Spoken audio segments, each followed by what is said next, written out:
Alright, let's try this again. Here we go. I got the smart light installed that Rudy sent me. As you can see, it's flashing armed up there. There it goes. Dave came over today and had supper with us and helped me tear the Tupperware off the right side of the bike to get in there to where the plug goes up here and run the wire back down through underneath the radio and back, and as you can see, it fits underneath the seat right there. Comes with a Velcro to attach it. Comes with all the wires and the plugs, everything you need to attach it to the battery. And so I'll show you how it operates now. As we turn the key on, obviously the system is not charging, and so there you go. Your charge indicator. The indicator showing a malfunction with the system. Alright, so we fire the bike up, and as you can see, with the lights and everything on at idle, we're not generating enough power to keep the thing from showing fault. So as we bring the RPM up on it, bring it up to about 2 grand there. You can see the lights out now. Because the alternator is putting out current, so there's no fault.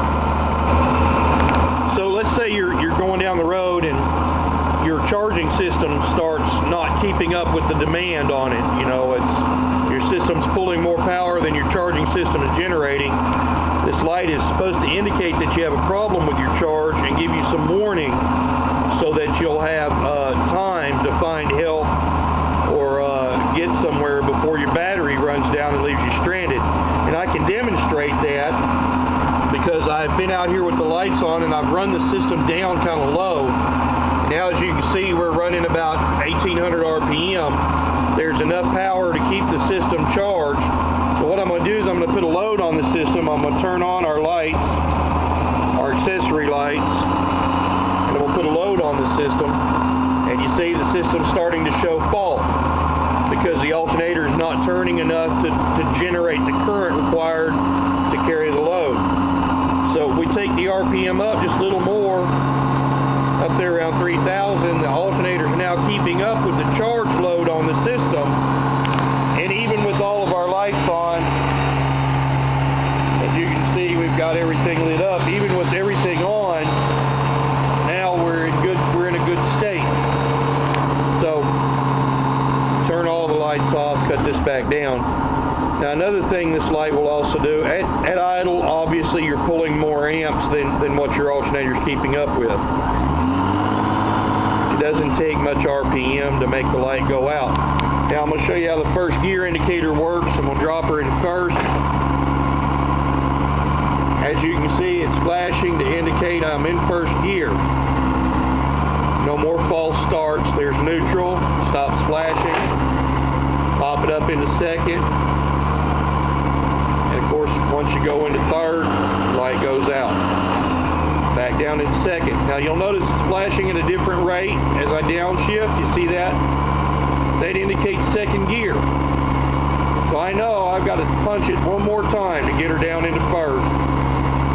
So no more false starts on the 1500. And that ends today's demo on the Rudy Smart Light.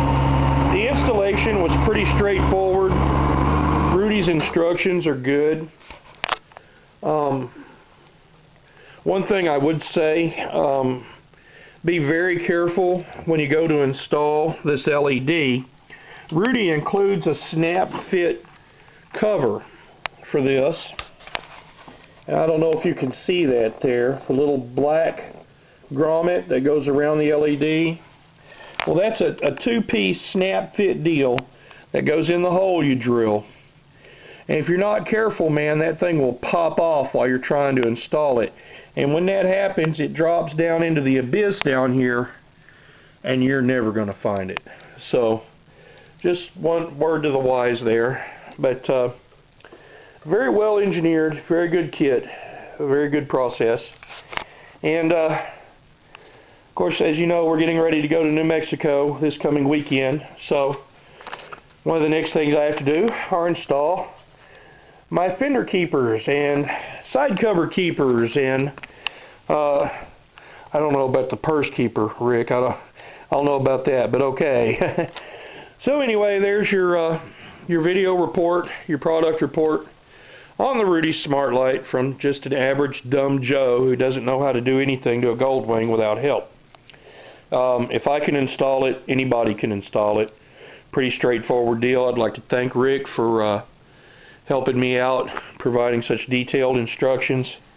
And I'd also like to thank Dave for coming over and walking me through the proper way to remove Tupperware from an aging wing. So that's it for NAGF Forums. This is Aspect 1 and 2 signing off. Thank you much.